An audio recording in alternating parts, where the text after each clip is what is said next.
제가 지금 약 1년간 이 뉴욕에 머무르면서 또 이 이민자들의 어떤 여러 가지 삶의 적응과 또 이런 뭐 만족이죠. 이런 부분들과 관련지어서 관심을 갖고 있던 터라 또 좋은 기회가 된 것 같습니다.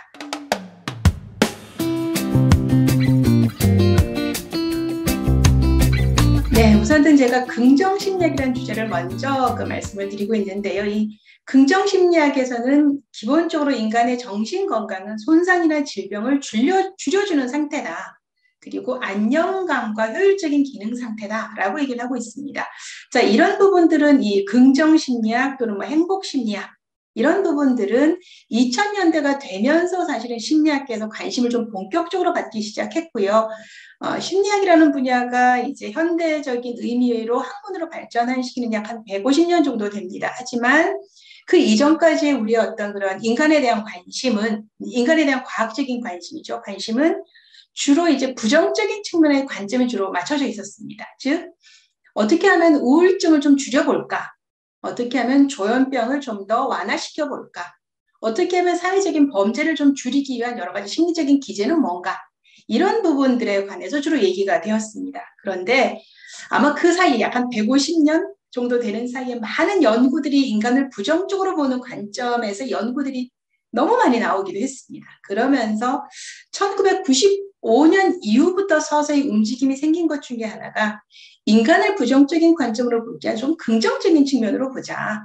어쩌면 부정적인 것을 완화시키는 것보다 긍정적인 것을 좀 찾고 개발한다면 훨씬 더 인간의 삶을 좀 더 긍정적으로 이끌지 않겠는가라는 그런 아이디어들이 제기가 되었고, 본격적으로 이제 인간의 심리적인 긍정적인 속성은 무엇인가 이런 것들에 대한 관심들이 이어지게 되었고 연구들이 나오게 되었습니다. 그러다 보니까 아무래도 좀 더 이런 그런 이제 연구들을 바탕으로 해서 뭐 상담 프로그램을 만든다거나 여러 가지 프로젝트를 제안을 한다거나 이런 어떤 그 시발점이 되었다라고 볼 수가 있겠습니다. 네, 다음 슬라이드가 사실은 미국에서 이 한인들이 얼만큼 재미교포들이 거주하고 있느냐라는 부분인데요. 최근 자료를 좀 찾아봤더니 한국에서 아마 여러 세계 나라로 아마 지금 이민을 많이 나가고 있죠. 그 중에서도 미국이 단연 이제 선두이죠. 그래서 보면은 캘리포니아주가 가장 많고요. 그 다음은 이제 뉴욕주인 것 같습니다. 그래서 특히 뉴욕이나 뉴저지 주에서도 뭐 한 5만 정도 되는 어떤 인구가 분포하고 있는데 제가 또 이렇게 뉴욕에 오다 보니 뉴욕에 거주하고 있는 이러한 또 이민자들이죠. 이런 분들의 어떤 삶의 질과 행복에 좀 더 관심을 갖게 되었습니다. 그래서 이렇게 연구가 이루어지게 되었다라고 말씀을 드리겠습니다. 결국은 이제 이 미국이라는 나라로 오게 되면서 결국은 문화적인 측면에서 적응을 해야 되는 부분이죠. 특히 저도 뭐 짧게는 1년 동안 와서 머무르고 있습니다만은 상당히 여러 가지 제도적인 부분이라던가 뭐 이런 부분들이 많이 차이가 있더라라는 거죠. 그래서 결국은 많은 이민자들이 오게 되면 음식에서도 다르게 되고요. 또 언어가 가장 중요한데 언어도 물론 다르죠. 그리고 생활 양식이나 관습이나 제도 이런 것들을 결국은 적응해 가야 되고 어느 정도 보완을 해서 어떤 뭐 버퍼링의 어떤 효과를 좀 갖기도 하고 하지만 결국은 어떤 내가 어떻게든 여기에서 살아나가야 되기 때문에 상당히 중요한 요인이고 또 이것이 어떻게 이루어지느냐 하는 것은 향후의 삶의 질, 정신 건강에도 상당히 중요한 부분이다라고 얘기를 할 수가 있겠습니다. 특히 이 미국 제가 와서 좀 더 본격적으로 이민사에 관해서 좀 공부를 하다 보니 결국은 지금 이 재미교포들이죠. 이 한인 이민자들도 결국 1세대가 이제 노화가 되어가고 있고 그 이후에 오신 90년대나 이제 2000년대 이후에 오신 분들도 보면 대부분 성인 중기 이상의 어떤 연령을 이제 맞이하고 있으신 거죠. 결국은 이분들은 나름의 어떤 적응을 잘 해가고 있으신 분들인데 그러면 이분들의 삶의 질은 구체적으로 어떨까? 그리고 적응을 한다면 얼마나 잘 적응을 하고 있는가? 이런 부분들을 좀 더 구체적으로 한번 다뤄보고 싶은 마음이 들었던 거죠. 그러면서 결국은 뭐 이런 뉴욕이라는 어떤 지역에 좀 한계가 지어지긴 하지만 사실은 뭐 별반 다르지는 않을 것 같은 생각이 드는데요. 이런 어떤 문화적인 황토, 환경적인 이런 그 환경 속에서 어떻게 잘 적응해 가고 있는가 이런 부분들을 잘 뽑아낸다면 한국에서도 지금 많은 다문화 가족들이 늘어가고 있고 다양한 나라에서 지금 한국을 찾아오고 있는 상황에서 이들의 어떤 문화 적응을 돕는 데도 상당히 좀 더 도움이 되지 않겠는가. 이런 어떤 좀 아이디어를 갖고 관심을 갖게 되었습니다. 자, 그러면 이어서 이론적인 배경에 관해서 하나씩 좀 살펴보겠습니다. 가장 중요한 주제가 이제 문화 적응이죠. 결국 이 문화 적응은 다른 문화의 어떤 개인이나 집단이 지속적으로 상호작용할 때 발생하는 문화적인 측면에서의 변화다라고 연구자들이 얘기를 하고 있는데, 이거는 심리적인 변화뿐 아니라 집단의 문화에도 영향을 미칩니다. 개개인뿐 아니라 전체적인 어떤 커뮤니티에도 영향을 미친다라는 건데요. 결국은 이민자의 정신건강이나 심리적인 안정감하고 상당히 밀접한 관련을 갖고 있는 어떤 부분이 바로 이런 문화적입니다. 라는 거죠. 이런 문화적인과 관련한 것은 2000년대 이후에 좀 본격적으로 아마 한국에서는 관심을 갖게 되었는데요. 주로 자기효능감. 이 자기효능감이라는 용어는 뭐냐면 나는 뭔가를 잘 수행할 수 있어 라는 개념입니다. 예를 든다면 뭐 이사를 가거나 그럴 때 나는 여기서 잘 적응할 수 있어. 나는 이번 주에 시험을 잘 볼 수가 있어. 나는 운전을 잘할 수가 있어. 이런 거에 대한 어떤 개념을 우리가 효능감이라고 하는데요. 이런 어떤 측면도 문화 적응하고 상당히 많이 관련이 있다라는 연구들이 이어지고 있죠. 또 한편이 우리가 문화 적응의 대가다라고 얘기한다면 잔 베리라는 연구자를 들 수가 있는데, 이 잔 베리는 문화 적응의 유형을 크게 두 가지 차원에서 네 가지 어떤 유형으로 분류를 했습니다. 그래서 결국은 이것이 이제 통합형, 동화형, 분류형, 주변화형 이렇게 이제 설명을 하고 있는데요. 네, 여러분 지금 제가 그래프를 하나 해놓은 걸 보시면 좀 더 잘 이해가 되실 거라고 생각이 듭니다. 우선은 내가 기존 문화의 정체감의 특성을 유지할 건가? 자, 다른 말씀으로 드리면 내가 한국에서 살아왔던 사회적인 가치나 태도를 그대로 유지할 건가 아닌가? 또 하나의 차원은 내가 지금 이 사회에서 살고 있는 주류 사회의 관계를 어떻게 할 건가? 에 따라서 네 가지 차원으로 나눠지는데요. 내가 한국의 어떤 정체감을 잘 유지하면서도 미국의 정체감도 잘 유지할 거야. 그리고 이것이 잘 유지되어서 일상생활을 살아가고 있어. 이러면 우리는 이걸 이제 문화 적응에서 통합형이다라고 얘기를 합니다. 자, 한편 내가 문화적 정체감을 잘 유지하지 않을 거야. 하지만 나는 주류 사회, 미국 주류 사회에서는 관계를 잘 유지할 거야 라고 한다면 이건 동화입니다. 즉 내가 지금 이주해서 살고 있는 이 지역사회에 동화된다라는 거죠. 이런 어떤 측면입니다. 하지만 내가 기존에 갖고 있었던 이민 오기 전의 어떤 것들을 좀 버릴 거야 라는 겁니다. 과거에 이 이민에 관해서 이제 뭐 여러 가지 다양한 사회에서 관심을 가질 때 한때 이 동화가 가장 바람직한 것으로 여겨지던 시절이 있었어요. 그래서 이 얘기는 뭐냐면 그 이면에는 내가 와서 이 새로운 문화의 동화가 이루어지지 않으면 나는 뭔가 부적응을 겪고 있는 거다라는 관점으로 이해되어졌던 시기가 있었다라는 겁니다. 자, 그런 어떤 동화의 유형이 하나 있고요. 또 다른 하나는 나는 과거의 어떤 그런 정체감을 그대로 고수할 거야. 하지만 지금 이 새로운 문화의 어떤 가치관을 내가 받아들이진 않을 거야라는 걸 분리라고 얘기를 하고 있고요. 두 가지 다 적절한 선에서만 조정하고 살아가는 걸 이걸 이제 우리가 주변하다라는 개념으로 얘기를 하고 있습니다. 자, 그런데 지금 이 내용을 들으신 선생님들이 하나 좀 잘 유념해 주셔야 되는 게 이러는 것들은 하나의 유형일 뿐이지 어느 것이 좋다 나쁘다라고 얘기할 수는 없어요. 최근에 우리가 이런 문화 적응이나 이민에 대한 어떤 이해를 함에 있어서는 어떤 형태이든 간에 그 나라의 기존의 어떤 고유한 문화적인 특성을 갖고 있대 또 기능적으로 이 사회에서 적절하게 활용을 한다면 그것대로 존중을 해줘야 된다. 그것이 어떠한 형태이든 간에 이런 관점으로 우리가 문화적을 바라보고 있다는 점을 꼭 유념해 주실 필요가 있겠습니다. 예, 또 다른 하나의 어떤 그런 주제가 바로 이런 성격 강점과 관련된 주제입니다. 이 강점이라는 것은 스트렝스라고 얘기를 합니다. 즉 characteristic strengths 이렇게 해서 우리가 성격 강점 이렇게 우리가 이제 번역을 하고 있는데요. 이 성격 강점이 바로 제가 이 초반에 말씀을 드렸던 인간의 긍정적인 속성은 얼만큼 다양한가 이런 거에 대한 관심이 있을 때 만들어진 게 바로 이러한 거의 개념입니다. 즉 인간이 가진 긍정적인 특성, 뭐 창의성, 사랑의 감정, 친밀성 이런 다양한 속성들이 있다라면 24가지가 있습니다. 이런 것들을 통해서 최종 6가지의 덕목을 만들었는데요. 그 대표 주자가 바로 피터슨하고 셀리그먼입니다. 즉 이 연구자가 대부분의 어떤 상황에서 안정적인 긍정적인 특성에서 개인차가 나타나는데 이게 바로 성격 강점이다라는 겁니다. 남과 구별되는 나만의 긍정적인 속성 이렇게 우리가 이해를 하면 될 것 같은데요. 특히 이런 개인차의 관점에서 여기에서의 어떤 그런 파워라는 것은 존재감보다는 정도의 차이, 즉 나는 친밀감을 얼만큼 갖고 있느냐, 조금 덜 갖고 있느냐, 나는 창의성을 얼만큼 더 갖고 있느냐, 그렇지 못한가, 이런 어떤 정도의 차이다라는 겁니다. 그런데 이런 것들은 이 생각, 내가 사고하는 거죠. 가치관 또는 나의 정서, 호의 감정들입니다. 또는 바깥으로 드러나는 어떤 행동, 이런 것들을 통해서 나의 성격 강점들은 드러나게 된다라는 건데요.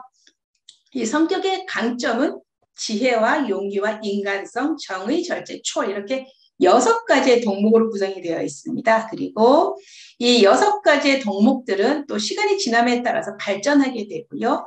또 각각의 성격의 어떤 강점들을 우리가 일상 속에서 자주 사용하고 적절하게 행동을 할 때 좀 더 공고해지고 좀 더 잘 형성된다라고 얘기를 하고 있습니다. 그래서 이 성격 강점에 관한 많은 연구들이 한국에서 많이 이루어지고 있는데요. 그럼 성격 강점과 삶의 만족도, 내가 이 상황에서, 내 환경에서 얼만큼 만족하느냐에 대한 그런 여러 가지 연구들이 이루어졌었는데요. 성격 강점 중에 낙관주의나 활력, 사랑, 감사, 호기심, 24가지 중에 들어가는 어떤 하위 요인들이 바로 이런 것들인데요. 이런 부분들이 삶의 만족도와 상당히 많이 관련이 있더라라고 얘기가 되어지고 있는데요. 특히나 이런 24개의 성격 강점들은 일반적으로 이런 삶의 질하고 상당히 많은 관련성을 갖고 있는 것으로 얘기를 하고 있고요. 또 이런 연구들이 연령대별로도 어떻게 또 변화되는가를 연구를 해보면 창의성이나 심리성은 청소년들한테서 좀 더, 성인보다는 좀 더 중요한 어떤 요인이었었고, 특히나 이런 삶의 만족도를 예측하는 변인들한테는 훨씬 더 영향력을 미치더라라는 거였고요. 중년기에서의 어떤 삶의 만족도를 예측하는 그런 성격 변인들 같은 경우는 친절함이나 시민의식, 그리고 사랑, 이런 부분들이 참 중요했다라는 겁니다. 우리가 성인기의 삶을 생각할 때 이 사랑이라는 부분이 젊었을 때 중요한 게 아니라 삶의 만족도에서 오히려 중년기 이후의 삶에서 좀 더 중요한 개념으로 이렇게 또 연구 결과가 나왔다는 건 나름 또 의미 있는 부분인 것 같습니다.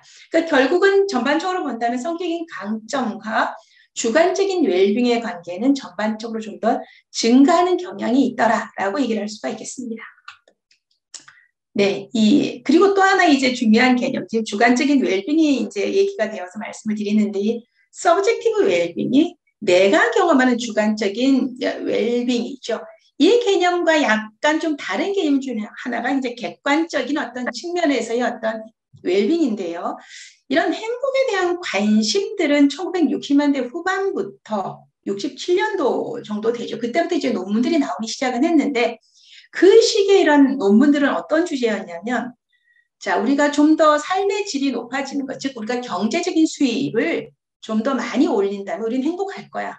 도로 정비가 잘 되면 행복할 거야. 좀 더 넓은 집에 좀 더 쾌적한 환경에서 살면은 행복할 거야. 뭐 이런 어떤 기준으로 이제 행복의 어떤 측면들을 살펴보는 경향이 있었습니다. 즉 아마도 이제 이것이 2차 세계대전 이후에 그땐 다들 전 세계적으로 어려웠죠. 그러다 보니 여러 가지 어떤 뭐 이런 개발들이 이루어지면서 이런 부분들이 분명히 인간의 삶에는 영향을 미친다. 이런 어떤 관점으로 다루어졌어요. 그런데 연구가 좀 더 진행되고 심리학적인 측면에서 해보다 보니 그렇지 않은 결과들이 많이 나타난 겁니다.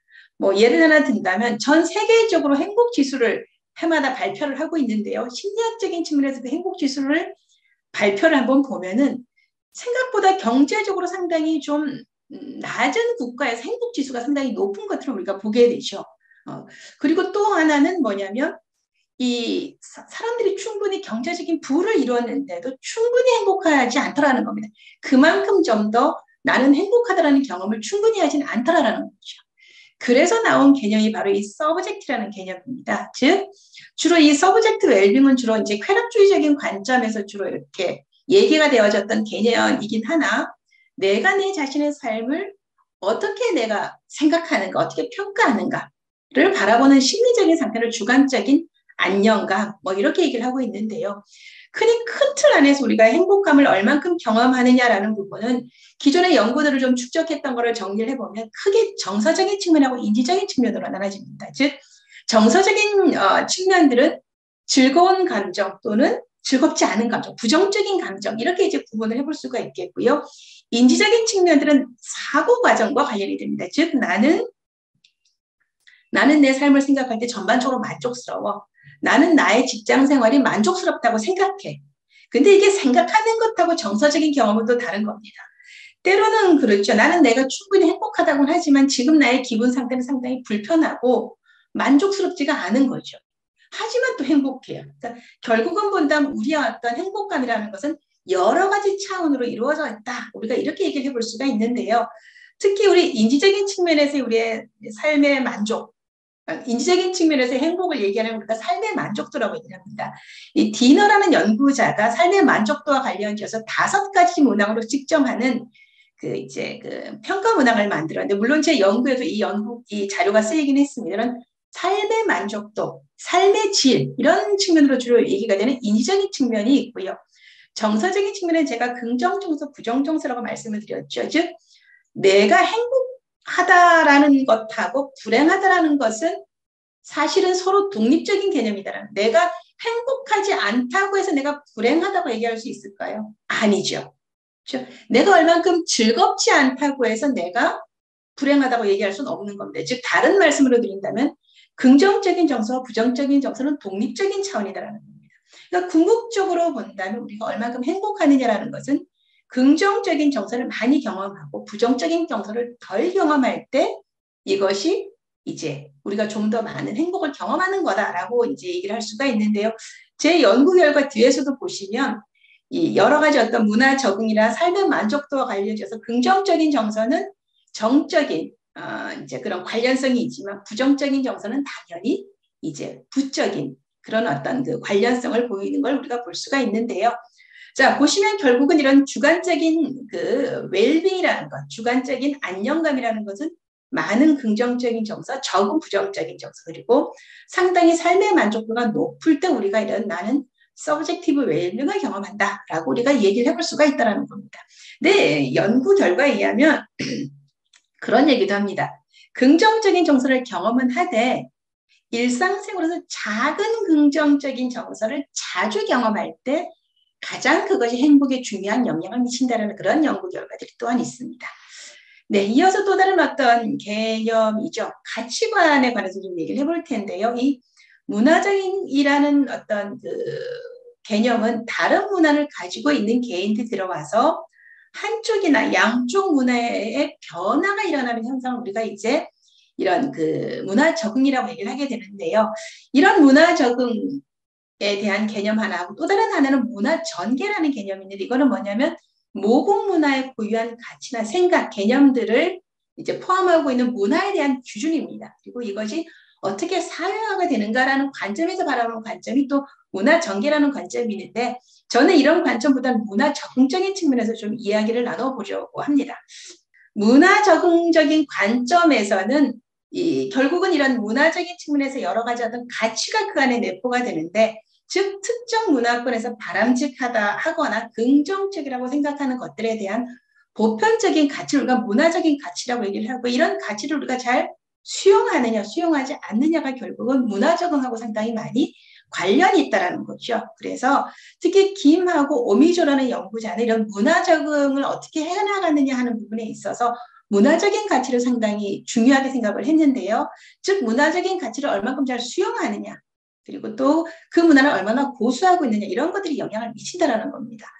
제가 여기서 좀 곁다리를 한 가지도 말씀을 드리면, 과거에 이런 사회심리학에서 연구를 해보면요. 이렇게 이민을 와서 살아가는 사람들의 어떤 가치관이 기존의 모국에서의 그 가치관의 변화보다 훨씬 더 보수적인 경향이 있다라고 그런 연구 결과들이 있습니다. 그러니까 그래서 결국은 이 이민을 와서 살아가는 사람들의 가치가 결국은 그 사회의 문화 적응에 상당히 어떤 형태로든 작용을 하고 있다라고 우리가 간주해 볼 수가 있는 거죠.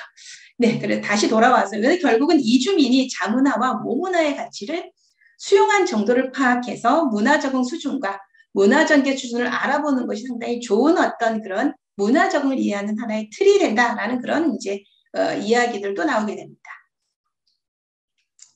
네, 그래서 결국은 이런 재적응에서의 문화 적응 전략을 좀 알아보기 위해서, 그러니까 결국 문화 적응을 어떤 형태로 하게 되는가를 알아보기 위해서 문화적인 가치를 이제 좀 활용을 해보고자 했고요. 특히 이 북미 지역에 거주했던 경험이 이제 있기 때문에 북미 문화권으로 이주한 아시아인들의 문화 변형을 알아보기 위해서 개발된 척도가 있는데 그게 아시아계 미국인의 가치라는 어떤 그런 척도입니다. 가치관 척도고 유럽계 미국인의 가치관 척도 이 두 가지를 활용을 해서 가치관이 실제로 문화적인과 어떤 관련성이 있는가를 알아보고자 했습니다. 구체적인 어떤 연구가 어떻게 이루어졌는지를 좀 살펴보면요. 주로 설문지를 많이 활용을 했고요. 주로 일부는 또 구글 설문지를 활용을 해서 설문을 받았습니다. 대부분은 뉴욕 퀸즈하고 뉴저지 지역의 그리고 이제 일부 미국 내 온라인 같은 경우 미국 내에 설문지를 받았고 20대 이상 80대까지의 성인을 대상으로 질문을 했습니다. 설문 진행 전에는 항상 윤리적인 측면 안내했고요. 또 설문 진행 중에 문의사항이나 이런 부분들은 제가 바로 이제 근거리에 머물고 있으면서 바로 안내를 했습니다. 제가 여기에 이제 기입을 하진 않았는데 그 설문을 할 때 소정의 사례금을 또 이제 지급을 했다라는 것도 아울러 말씀을 드립니다.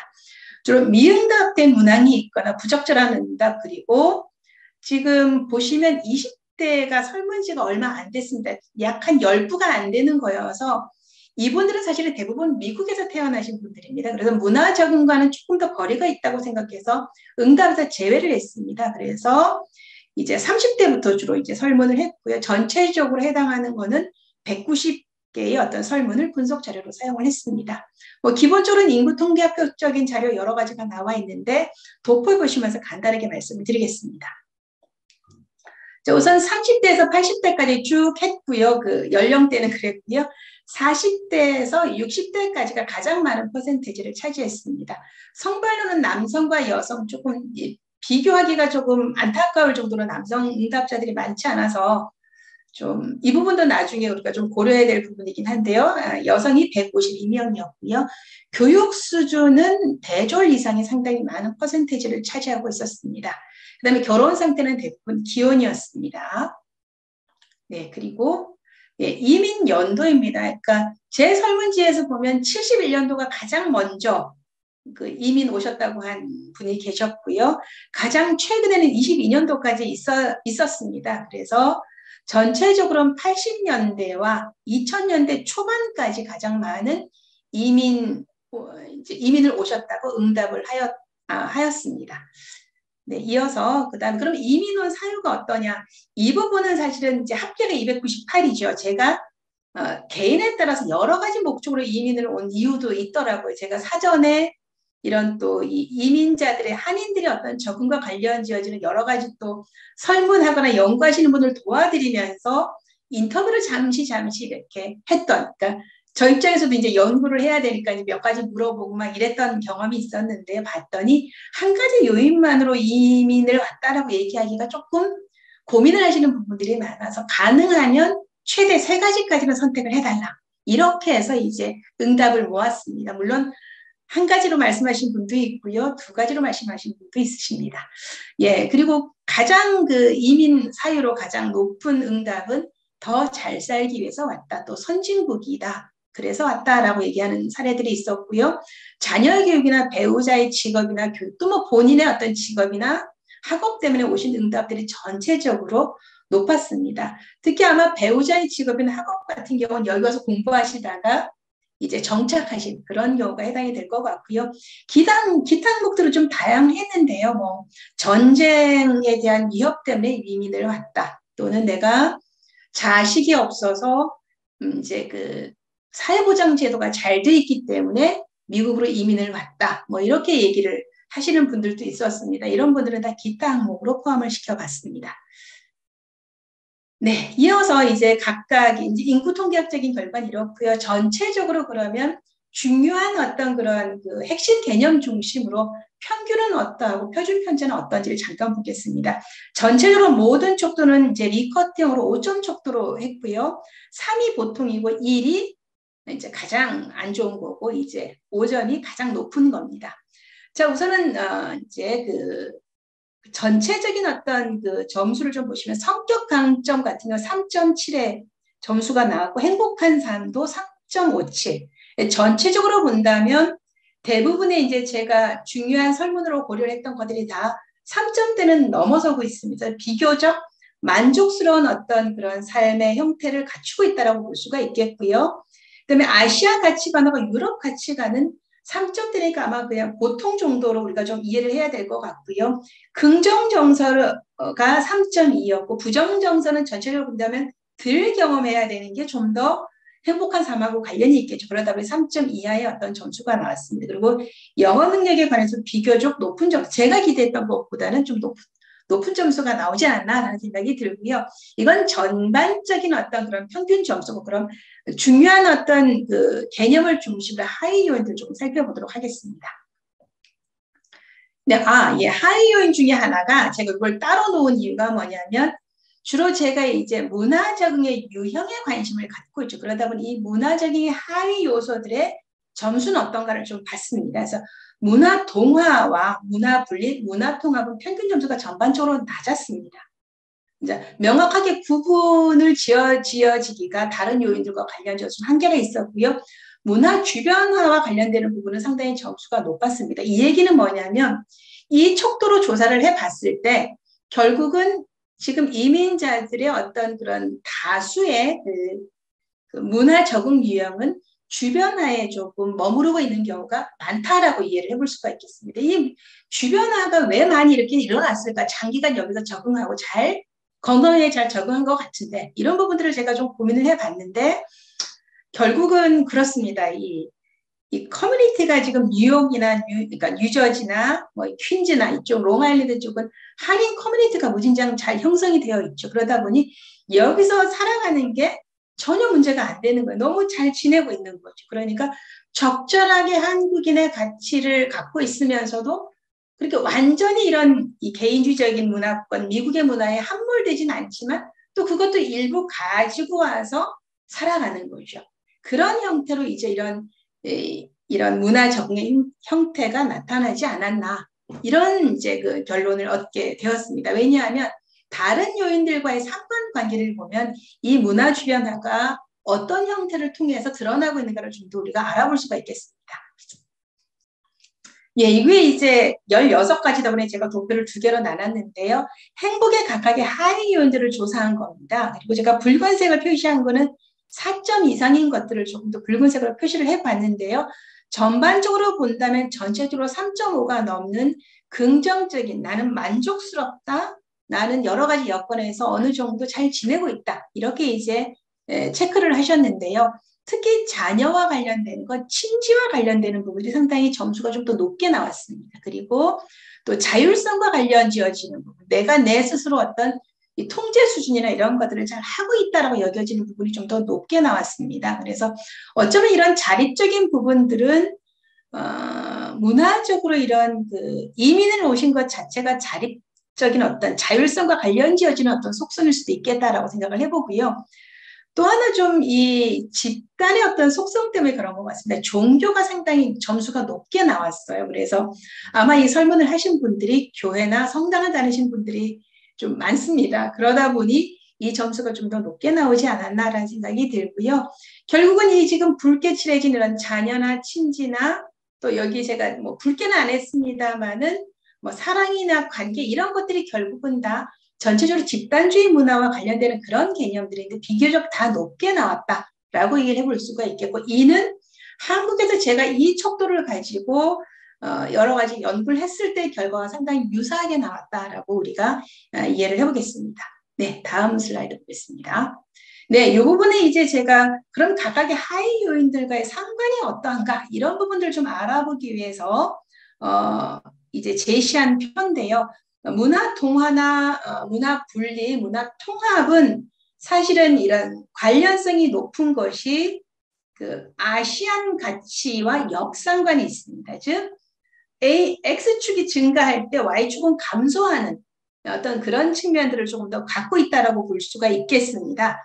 그런데 이 문화 주변화와 관련되는 것, 특히 이 이민자들의 어떤 이런 그 적절하게 한국 문화와 미국 문화를 적절하게 이렇게 갖고 있으면서 살아가는 이런 어떤 문화 주변화는 행복하고 강점, 성격 강점 그리고 행복한 삶 촉도하고 상당히 높은 상관을 보이고 있습니다. 특히 이제 제가 유의미한 것들을 지금 다 붉은색으로 놨다라고 말씀을 드렸는데 이런 부분하고 상당히 높은 어떤 것들을 보이고 있고요. 제가 지금 이 발표에는 다루진 않았지만은 자아존중함 촉도를 넣어놨었는데 이 자아존중함 촉도도 상당히 높은 관련성을 갖고 있었습니다. 결국은 다른 부분에서 우리가 좀 이걸 이해를 해본다면 문화 주변화의 어떤 형태로 살아가는 것이 행복감하고 성격적으로 훨씬 더 건강한 삶을 이끈다라고 우리가 지금 이 상황에서 말씀을 드릴 수가 있는 거다라는 거고요.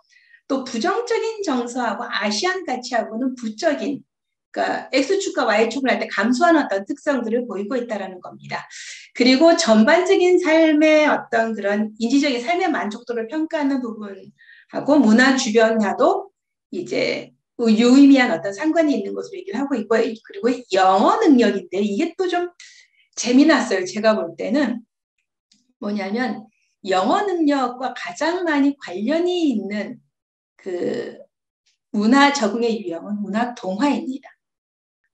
예, 문화 동화가 아니고 문화 통합입니다. 자, 이 0.6의 어떤 6의 상관을 보이고 있는데 결국은 내가 언어적인 능력이 상당히 뛰어날수록 이 문화를 좀 더 이제 통합하는, 그러니까 즉 한국의 고유한 가치와 이 미국의 고유한 가치를 잘 융합하고 양쪽에서 훨씬 더 잘 상호작용을 한다라고 우리가 예상을 해볼 수가 있는 거죠.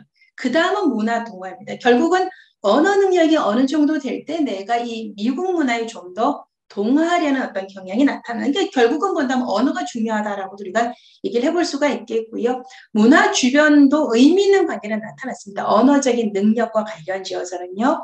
이런 의미 있는 상호 관련성이 나타났다라고 말씀을 드릴 수가 있겠습니다. 이어서 그러면 이 주변화, 문화 주변화가 가장 의미 있는 어떤 결과로 나타났는데 그러면 이거와 성격 강점의 하위 요인들과의 관계를 한번 살펴보았는데 모든 하위 요인들이 문화 주변화와 다 상관이 있었다. 관련성이 유의미하게 나왔다라고 말씀을 드릴 수가 있겠습니다. 결국은 주변화의 어떤 문화적인 형태를 띠면서도 성격 강점으로 상당히 적응력을 높여주는 특성들을 갖고 있구나라고 우리가 얘기를 해볼 수가 있겠고요. 이어서 이제 행복한 삶과 관련 지어지는 부분입니다. 지금 여기서도 맨 앞에 있는 그 이제 컬럼을 보시면 문화 주변화와 관련된 하위 촉도들이 이제 이 행복과 관련되는 하위 촉도들이 다 유의미한 관계로 나왔죠. 결국은 이게 뭐 상호 관련성이기 때문에 행복해서 나는 적절하게 행복한 경험을 해서 나는 이런 문화 주변화의 영향에 문화 적응을 보이고 있다라고 우리가 이렇게 인과로 결론 지을 수는 없어요. 하지만 서로 이런 행복한 삶하고 이것이 상당히 많이 관련성을 갖고 있구나라고 우리가 이해를 해볼 수가 있겠습니다. 다음으로는 이제 그 삶의 질과 관련되는 부분인데요. 이 부분은 제가 지금 촉도에 여기 그래프로 가져오진 않았는데 실제로 적응 유형하고 그 디에너가 했던 삶의 만족도 촉도를 봤더니 0.27 정도의 상호 관련성이 있었고요. 주관적인 영어 능력 같은 경우는 문화 통합과는 0.62, 문화 통합과는 0.44. 예, 그래서 전반적으로 지금 살펴보았고요. 전체적으로 다시 한번 정리를 해드리겠습니다. 우선은 문화 주변화와 행복한 삶, 성격 강점이 서로 간의 관련성이 가장 높았는데요. 별도의 문화 공동체를 지금 형성하고 있죠. 그러다 보니 이런 어떤 결과가 나타나지 않았나. 즉, 이 공동체 안에서 살면서도 행복감을 경험하고 성격적으로 상당히 건강한 성격의 형태를 띠고 있다라고 생각을 할 수가 있습니다. 하지만 이분들의 마음의 이면에는 그런 생각도 있을 것 같습니다. 나는 이 미국 문화에 온전하게 내가 주류 문화 속에 있다고는 생각을 좀 안 할 수 있겠다. 덜 할 수 있겠다라는 그런 생각, 그런 의문을 조금 가져봤고요. 또 문화 주변화는 또 긍정 정서와는 정적인 상호 관련이, 부정적인 정서와는 부적인 상호 관련이 있었다라는 거고, 또 아시안 가치, 제가 이 뭐 그래프를 통해서 도표를 통해서 제시하지는 않았는데요.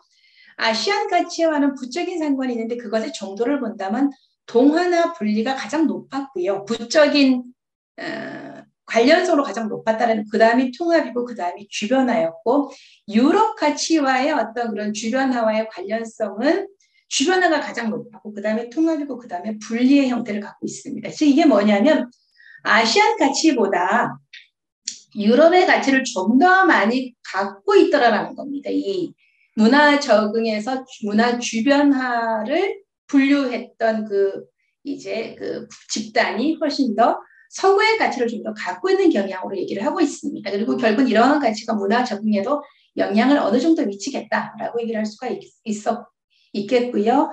또 삶의 만족도 같은 경우도 문화 주변화하고 상호 관련이 있었고, 언어 능력은 동화나 통합 주변화와 관련이 있었다라고 다시 한번 정리를 해드립니다.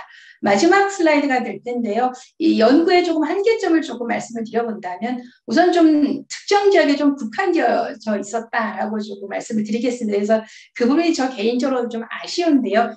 기회가 닿는다면 이런 이 피험자 군이죠. 피험자 응답자들을 좀 미국 전역에서 좀 많이 수집을 해서 뭔가를 좀 비교를 한다면 좀 더 구분 지어지는 뭔가 좋은 아이디어가 나오지 않을까. 그리고 지금 외교부에서도 이런 이민자들의 삶의 질에 관해서 관심을 갖고 있고 하는 부서가 지금 탄생을 했죠.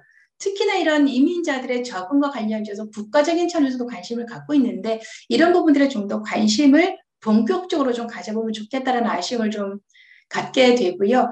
또 하나는 제가 그 이민 온 집단, 최근에 어떤 이민 오신 분하고 좀 이민 오신 지 좀 되신 분들하고 비교를 좀 해보려고 했는데, 이 부분도 좀 숫자 차이라고 해야 되죠. 피험자 수 차이가 너무 커가지고 비교하기가 조금 한계가 있었습니다. 되게 좀 아쉬운 부분이었고요. 마찬가지로 성별 차이도 조금 그런 부분이 있어서 좀 아쉬웠는데, 향후에 이런 부분들을 좀 더 보완을 한다면 좀 더 멋진 자료, 또 다양한 자료를 좀 얻을 수 있는 그런 또 좀 통합적인 자료가 되지 않았을까라는 바람을 가져봅니다.